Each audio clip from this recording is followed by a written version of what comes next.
Continuar nuestro avance. Ya vimos ayer que se podían resolver las ecuaciones diferenciales mediante el recurso de la transformada de Laplace. Vamos a profundizar un poquito más su uso con el uso de un nuevo teorema, el teorema del desplazamiento exponencial, que paso a presentar a continuación.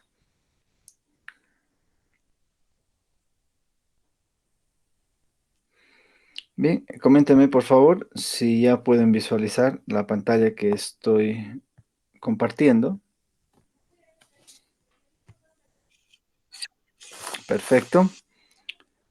Entonces, esto está creo en mi otra cuenta. Vamos a buscarla. Sí, aquí está.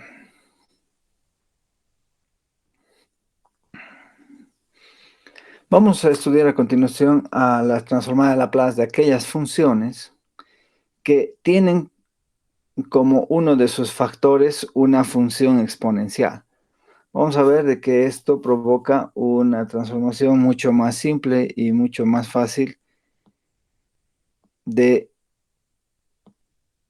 nuestro estudio. Pucha, es una tontería esto. El Jamboard tiene todavía sus fallitas que hay que ajustarlas. Ya me pasa con mucha frecuencia que cuando hago el cambio de diapositivas mediante la secuencia superior, tengo problemas en llegar hasta la sección donde quiero trabajar. Aquí está. Entonces, vamos a hablar del teorema del desplazamiento exponencial. Y sea la transformada de Laplace f de t igual a f de s, sabemos que está definida mediante esta integral impropia del núcleo multiplicada por f de t, es decir, por la función que queremos transformar. Y lo que les decía, cuando queremos hallar la transformada de Laplace de una función en la que aparece como uno de los factores e a la at, de nuevo repetimos la misma idea. Tenemos la integral impropia del núcleo por la función que queremos transformar, pero ahora la función que queremos transformar es este producto de funciones. Pero aquí, al tener dos potencias de la misma base, podemos reescribirlas como una sola potencia, conservando la misma base. Entonces, resulta que esta integral se parece muchísimo, muchísimo a la integral que aparecía aquí arriba. Lo único que cambia es que en lugar de s, ahora tenemos s menos a, fíjense. Entonces, si f de s era esta integral, cuando teníamos s simplemente, entonces f de s menos a será la nueva integral. Esta sencilla observación algebraica nos permite darnos cuenta de que cada vez que tengamos que efectuar la transformada de Laplace del producto de una función f de t por esta función exponencial e a la at, simplemente debemos reemplazar donde había s por s menos a. Nada más que eso, ¿no es verdad? En consecuencia, cuando teníamos que hallar la transformada de Laplace de t a la n, siendo n un número natural, esto no es otra cosa que, que n factorial sobre s a la n más 1, ¿se acuerdan? Eso era la transformada de Laplace de t a la n simplemente. Pero ahora, como tenemos este factor e a la at, entonces donde había s ponemos s menos a. ¿De acuerdo? Así se facilita enormemente nuestro cálculo. Acuérdense, y aquí está para recordarnos, que la transformada de Laplace solamente de t a la n es n factorial sobre s a la n más 1. Entonces, donde había s, ahora ponemos s menos a. Igual a que acá. Cuando tenemos e a la at por t a la alfa, donde alfa ya es un número real positivo, entonces sabemos que esto es igual a la función gamma de alfa más 1 sobre s a la alfa más 1. Pero ahora en lugar de s tenemos s menos a. Igual acá. Cuando tenemos la transformada de Laplace de e a la t coseno de bt, recordemos que la transformada de Laplace, aquí lo podemos poner, del coseno de bt, no es otra cosa que s partido entre s cuadrado más b cuadrado, ¿no es cierto? Ahora, en lugar de tener solamente el coseno de bt, tenemos este factor e a la t. Entonces, donde había s, ponemos s menos a. Muy sencillo, muy simple. Lo mismo para e a la t por el seno de bt, donde había s, ponemos s menos a. Lo mismo que para el coseno hiperbólico, para el seno hiperbólico, donde había s, ponemos s menos a. Muy sencillo, muy, pero muy simple. Bueno, ¿qué es lo que ahora tenemos? La transformada inversa de Laplace de 1 sobre s menos a la n, sabíamos que solamente cuando teníamos s, eso se volvía 1 sobre n menos 1 factorial por t a la n menos 1. Pero ahora en lugar de s tenemos s menos a. Entonces eso implica que cuando hallamos la transformada inversa de Laplace, vamos a tener e a la at. E a la at, que incluir gracias a este factor s menos a. Igual aquí, cuando teníamos 1 sobre s menos a la alfa, donde alfa es un número real positivo, esto va a ser 1 sobre gamma de alfa, ¿sí? Por e a la at t a la alfa menos 1. ¿Qué significa esto? Que como había s menos a, tenemos que agregar el factor e a la at. Y el resto es como si fuera solamente 1 sobre s al alfa. Igual aquí. La transformada inversa de s menos a sobre s menos a al cuadrado más b cuadrado es e a la at por el coseno de bt. ¿No es cierto? Porque si solamente hacemos como si fuera una s, esto sería el coseno de bt. Pero aparece un s menos a. Entonces debemos agregar el factor e a la at. Igual acá. Si solamente tuviésemos la transformada inversa de b sobre s cuadrado más b cuadrado, solo tendríamos el seno de bt. Pero como en lugar de s aparece s menos a, debemos agregar el factor e a la at. ¿Se dan cuenta? Bien, entonces muchas veces tenemos que hallar la transformada inversa de 1 sobre s menos 3 al cuadrado más 5 al cuadrado.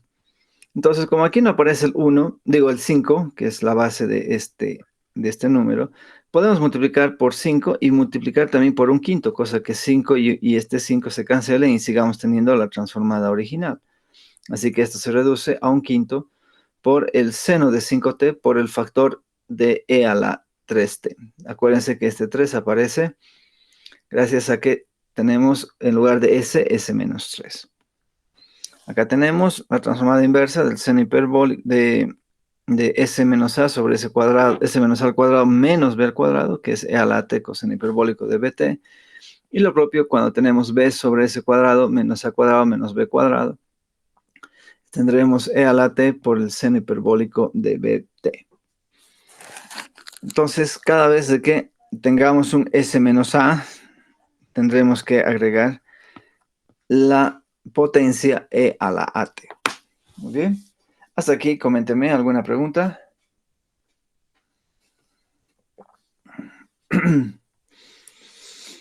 Veamos otro ejemplo. Este ejemplo es más interesante porque ya involucra resolver un problema valor inicial en la que tenemos una ecuación diferencial lineal de primer orden a coeficientes constantes no homogénea, sujeta a este par de condiciones iniciales. Aplicamos la transformada inversa de Laplace, la transformada directa de Laplace a ambos miembros, y vamos a tener la transformada de Laplace de y2', que es todo esto, menos 6 veces la transformada de Laplace de y, que es todo esto que está entre corchete, más 13 veces la transformada de Laplace de y. ¿A qué es igual esto? A la transformada de Laplace de este producto. Ah, fíjense, el producto de una función exponencial por una función que es t cuadrado. Pero la transformada de Laplace de t cuadrado es simplemente 2 factorial sobre s al cubo. Pero ahora en lugar de s voy a tener s menos este coeficiente de t, menos 1. De ahí aparece el s más 1. Aplicamos las condiciones iniciales, y' de 0 y y de 0 valen ceros. Factorizamos la transformada de Laplace de y, nos queda este polinomio cuadrático, igual a 2 factorial, que es 2 sobre s más 1 al cubo. Pasando a dividir, resulta que la transformada de Laplace es toda esta fracción. Y como es una función que depende de s, entonces y va a ser la transformada inversa de Laplace de toda esta función que depende de s. En consecuencia, para resolver esta ecuación diferencial, fíjense que una vez más se ha reducido al cálculo de una transformada inversa de Laplace de esta fracción. Bien, aquí es cuando vamos a detenernos un momentito en nuestro estudio de la transformada para hacer un recuerdo de algunos resultados del álgebra polinomial. Para este efecto, sean A, B y C números reales, con A distinto de 0, y P de S un polinomio cuadrático, donde delta igual a B cuadrado menos 4AC se denomina discriminante, muy conocido por nosotros. Si el discriminante es mayor o igual que 0, entonces el polinomio P de S se puede escribir como una diferencia de potencias cuadráticas. Como una diferencia de potencias cuadráticas. Por lo tanto, P de S, el polinomio cuadrático, siempre se puede descomponer como una productoria de polinomios a coeficientes reales. Esto seguro que ya lo han visto mucho antes de entrar a la universidad incluso. Así, el polinomio P de S, que es un polinomio de segundo grado, fíjense que tiene un polinomio, digo, un discriminante delta igual a menos 5 al cuadrado, esto es 25, menos 4 veces 1 por menos 14, o sea, 4 por menos 14 es 56, más 25, estamos hablando de un número que siempre va a ser positivo. Por lo tanto, este polinomio sí se puede factorizar y además se puede escribir como una diferencia de potencias cuadráticas. ¿Cómo se hace eso? Agarramos estos dos términos del polinomio cuadrático y agregamos 25 cuartos. ¿De dónde aparece este número 25 cuartos? Este 25 cuartos lo voy a elegir de manera que me forme con los dos primeros términos del polinomio un trinomio cuadrado perfecto. Es decir, este término resulta de elevar al cuadrado la mitad del coeficiente lineal. La mitad de menos 5 es menos 5 medios. El cuadrado de menos 5 medios es, de ahí viene 25 cuartos. Como estoy como estoy adicionando 25 cuartos, para que la igualdad prevalezca, deberemos sustraer 25 cuartos también.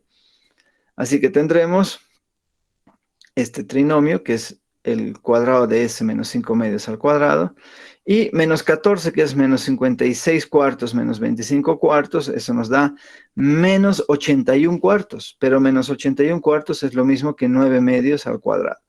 Con esto queda ilustrado que el polinomio original se puede escribir como una diferencia de potencias cuadráticas.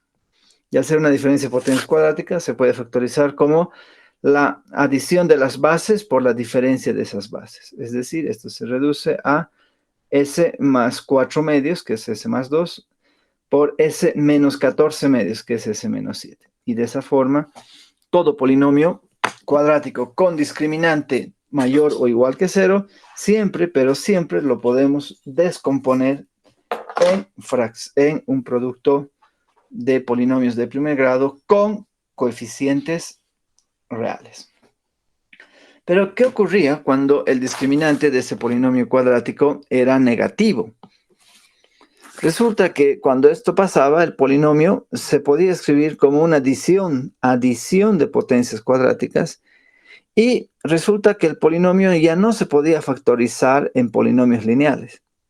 Por eso es que este tipo de polinomios se conocían como polinomios primos o irreductibles. Ejemplo, tengo el polinomio P de S igual a S cuadrado menos 6S más 13. Calculamos su discriminante, que es menos 6 al cuadrado menos 4 veces 1 por 13. O sea, esto es 36 menos 52. 36 menos 52 es rápidamente un número negativo. Entonces, el discriminante es negativo. Igual que hace rato, adicionamos el 9 para tener un trinomio cuadrado perfecto, S menos 3 al cuadrado. Y para llegar a 13 adicionamos 4, ¿no? Para que la igualdad prevalezca. Es decir, el 4 se puede escribir como 2 al cuadrado. De esa manera, queda mostrado lo que nos habían advertido, que todo polinomio cuadrático con discriminante negativo siempre se puede escribir como una adición de potencias cuadráticas. Y este polinomio ya es primo, es decir, no lo voy a poder factorizar como una adición de potencias, digo, como un producto de polinomios a coeficientes reales. Muy bien. Bueno, entonces vamos a retomar el anterior ejercicio donde teníamos como consigna hallar la transformada inversa de Laplace de esta fracción. Aquí está la fracción. Y la vamos a descomponer en fracciones simples. Aquí tengo el polinomio de primer grado repetido 3 veces, así que voy a generar 3 polinomios, 3 fracciones simples, mejor dicho, de esta forma. Y acá teníamos este mismo polinomio que lo hemos estudiado ya y hemos detectado que era un polinomio primo. Es decir, ya no lo podíamos factorizar, es irreductible. Entonces, cuando teníamos un polinomio primo, la fracción simple se puede escribir como el cociente entre un polinomio lineal y un polinomio cuadrático. Entonces son 1, 2, 3, 4, 5 los coeficientes que debemos determinar. ¿De acuerdo? Se puede determinar de varias formas, ¿no? Igualando los coeficientes, resolviendo un sistema de ecuaciones lineales, etc. Incluso ya hay programas que nos permiten hacer esta descomposición en fracciones simples. Ya hay. ¿Dónde está? Vamos a buscar eso. Descomposición en fracciones simples.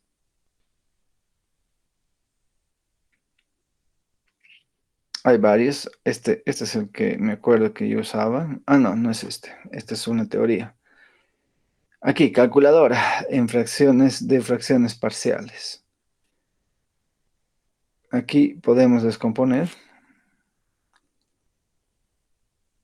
ejemplos en fracciones parciales y tenemos que incluir algunas fracciones. Nosotros queremos construir el polinomio. Hay que editar aquí.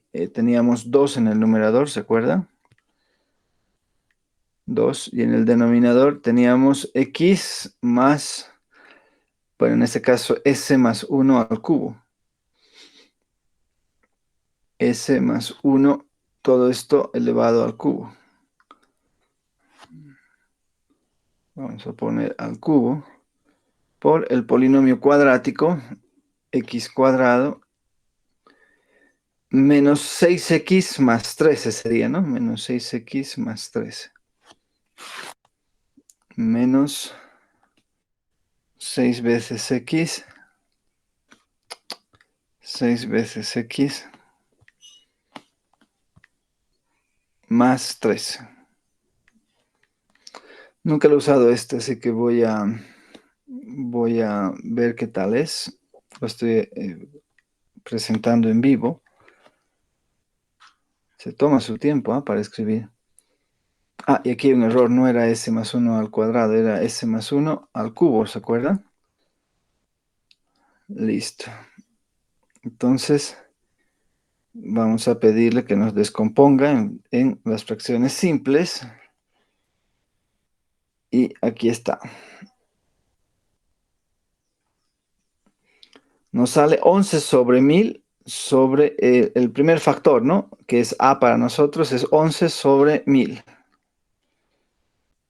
El valor de a es 11 sobre 1000.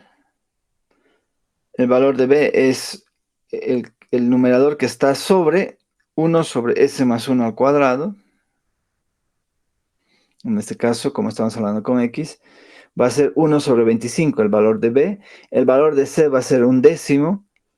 El valor pucha, y aquí no me deja ver.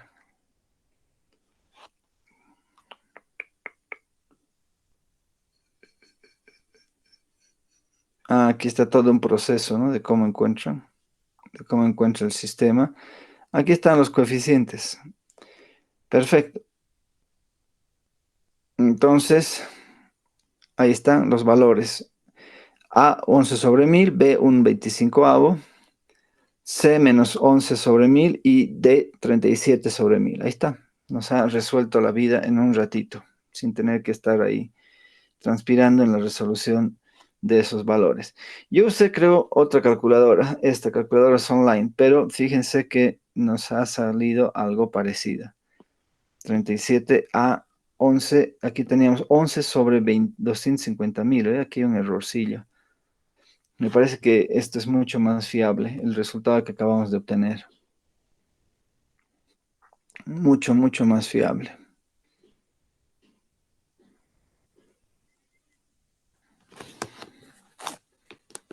Voy a capturarla.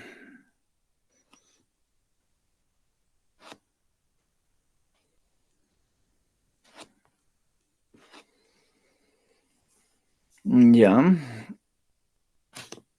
Entonces, lo guardo. Y tenemos 11 sobre 1000. B sería un 25avo. Vamos a arreglar esto. En fin, no me interesa. No interesa cuáles sean los valores de A, B y C. Ahorita no nos vamos a concentrar en esa tarea algebraica. Lo que me interesa es que empecemos a trabajar la transformada inversa, que eso es más importante. Entonces, fíjense, la transformada inversa de 1 sobre S menos menos 1 es E a la menos T.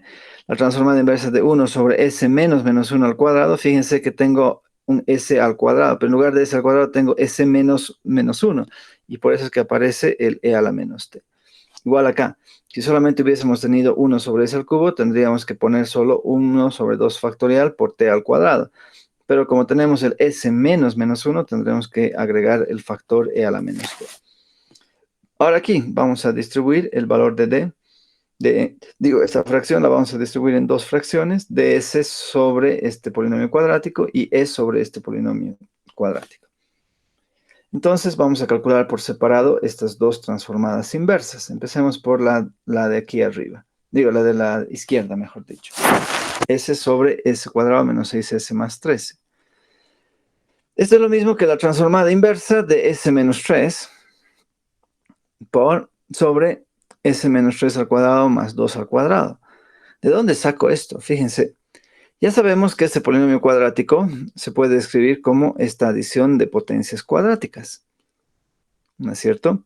Pero en lugar de S solo tenía S menos 3, entonces, en lugar de S menos 3 solo tenía S, mejor dicho. Así que voy a imponer el S menos 3. En realidad estoy sustrayendo menos 3 veces toda esta fracción, 1 sobre todo esto. Voy a borrar un ratito esto para que quede más claro qué es lo que estaba ocurriendo inicialmente. Inicialmente teníamos 3 miércoles. Un ratito, por favor, un segundito.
Bien, disculpe, vamos a retomar, por favor, nuestra clase.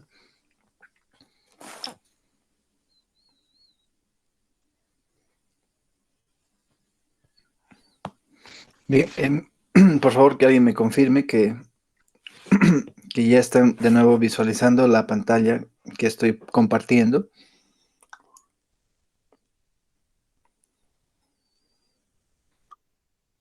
Muchas gracias.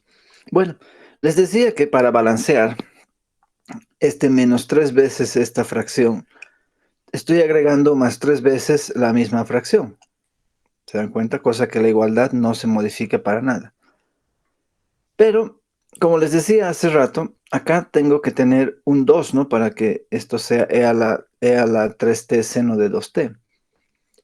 Entonces, ¿qué vamos a hacer? Vamos a sacar el 3 fuera y vamos a imponer un 2. Vamos a ponerle un 2 acá, el 2 que queremos. Pero para que ese 2 quede bien balanceado, vamos a multiplicar también por un medio. Cosa que en realidad lo que estamos sacando es 3 medios. Ahora sí, queda bien balanceada esta igualdad y estas dos transformadas inversas se reducen a e a la 3t coseno de 2t y esta otra transformadita inversa e a la 3t seno de 2t. Por supuesto, afectado por este factor 3 medios. De una manera similar, la otra transformada inversa que tenemos que hallar, que es esta última, la vamos a trabajar de la misma manera. Teníamos este polinomio cuadrático que se descompone, que se escribe con una adición de potencias cuadráticas. Y ahora vamos a poner el 2 que necesitábamos. Para compensar el 2 multiplicamos por un medio, ¿no? Porque el 2 y el 2 del denominador se cancela. Y así tendremos una vez más esa transformada inversa que ya hemos visto es e a la 3t por el seno de 2t. O sea, por un medio. Finalmente, lo único que nos queda es efectuar esta sumatoria. Y aquí vamos a tener que A, B y C van a multiplicar A más B veces T más un medio de C. Todo multiplica a E a la menos T, ¿no? Más un medio de C, T cuadrado, E a la menos T. Más, y ahora vamos a efectuar la sumatoria de D veces esta transformada inversa, es decir, todo esto, D veces todo esto, más un medio de E. ¿De dónde salía este un medio de E? De multiplicar E a esta transformada inversa, que era un medio de toda esta expresión, un medio de E a la 3t por el seno de 2t. Entonces, esto ocurre según la calculadora online.com. La calculadora que hemos usado hace un ratito era otra, ¿no? Era, ¿cómo se llamaba nuestra calculadorita? Symbolab. Entonces, según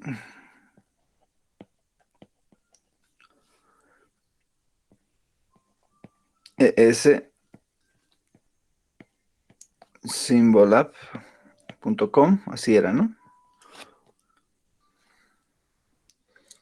Symbolab.com. Entonces, ¿qué valores teníamos para A, B y C? Aquí están. A era 11 sobre 1000.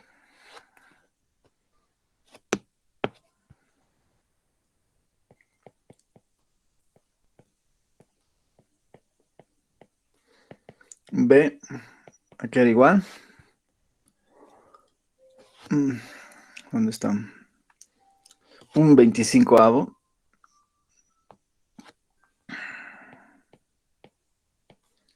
C era menos 11 sobre 1000. D, aquí era igual. Es 37 sobre 1000. Y aquí falta un factor, ¿no?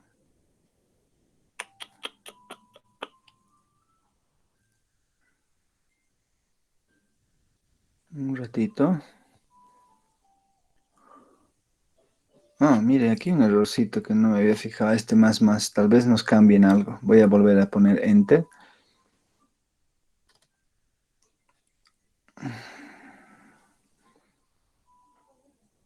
No, lo confirma. Pero lo que me extraña es de que solamente me genere cuatro coeficientes. 37 sobre 1000. Aquí hay algo raro, ¿no? A pesar de que aquí está muy bien. Uno, 2, 3, 4, 5. Falta encontrar a sub 4. No me muestra cuánto vale a sub 4. A pesar de que está previsto. ¿Está ahí? ¿A sub 4? Ah, cierto. Yo pensé que era a sub 2. O sea, a sub 2 vale cero, entonces. ¿No es cierto? No, no nos aparece a sub 2. Ay, no, a sub 2 es un décimo. Ok, entonces voy a corregir. A sub 2 es un décimo. Entonces, a sub 2 sería para nosotros C, un décimo. D a sub 3. D es a sub 3. ¿Dónde está? Que es 37 sobre 1000.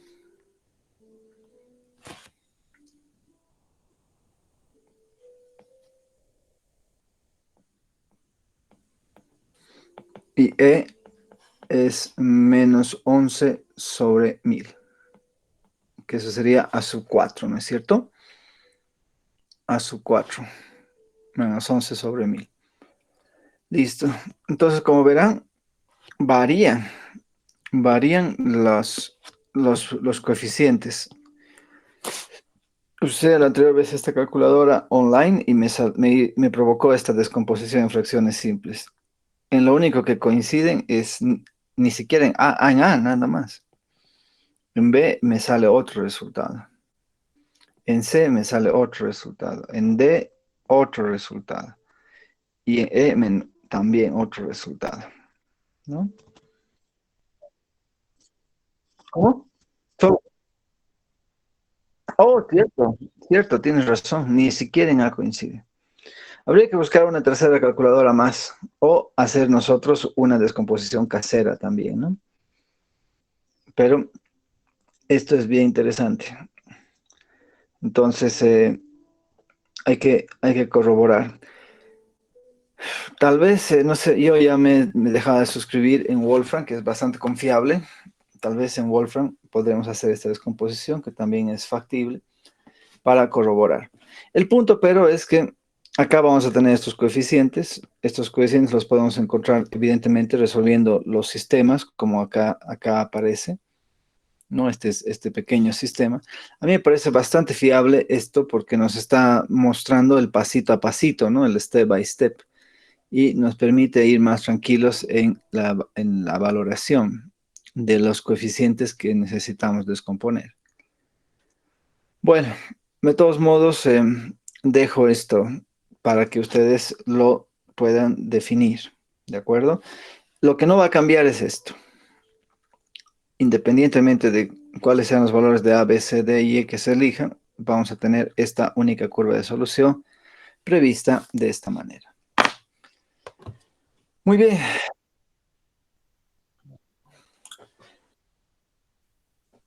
Muy buena pregunta. Yo creo que lo podrían dejar en términos de los coeficientes, porque al final no me interesa tanto la parte algebraica, ¿no? Sino más bien que sepan usar esta herramienta de la transformada inversa de Laplace.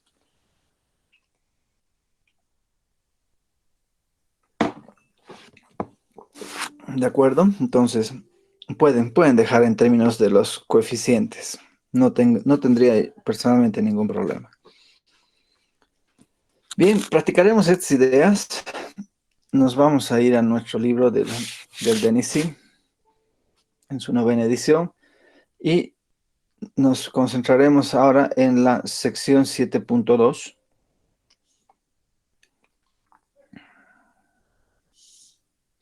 La 7.1 ya les había asignado. La sección 7.2. Aquí está. Entonces, les había recomendado que trabajen todos los impares no consecutivos, del 1 al 41.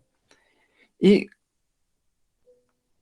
ahora, con el teorema del desplazamiento exponencial, que en este libro le llaman primer teorema de la traslación en el eje S. Ya van a poder resolver también los ejercicios de la sección 7.3. ¿Qué ejercicios?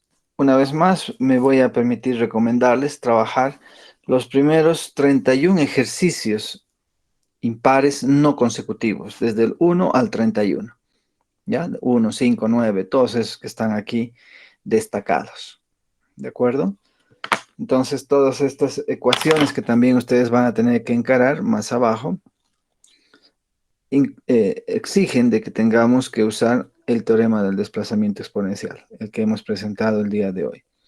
Y por favor, no dejen de hacer estos primeros ejercicios del 1 al 17, porque son ejercicios operativos que nos ayudan a tomar más confianza en el cálculo de las transformadas inversas.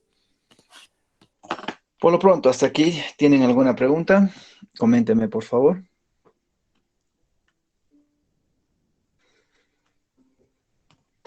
Bien, entonces maduraremos estas ideas y ya la próxima semana empezaremos a trabajar con ecuaciones diferenciales en las que realmente se utiliza la transformada de Laplace con mayor propiedad, es decir, ecuaciones diferenciales en las que aparecen funciones con una cantidad finita de saltos de continuidad. Por lo pronto, sigamos madurando esta idea de la transformada de Laplace y su uso en las ecuaciones diferenciales. No tengo más que decirles. ¿Ustedes tienen algún comentario, alguna pregunta? Por favor, este es un buen momento. Bien, quedaremos entonces aquí. Hasta la próxima semana, que estén todos bien. Y la siguiente semana estaremos todos ya haciendo la programación de nuestros últimos exámenes. Creo que a partir de mediados de diciembre ya empiezan los segundos parciales. Así que estamos cada vez más cerca de una segunda evaluación. Hasta entonces, que estén todos bien. Muy buenos días. Hasta luego, Inge. Adiós.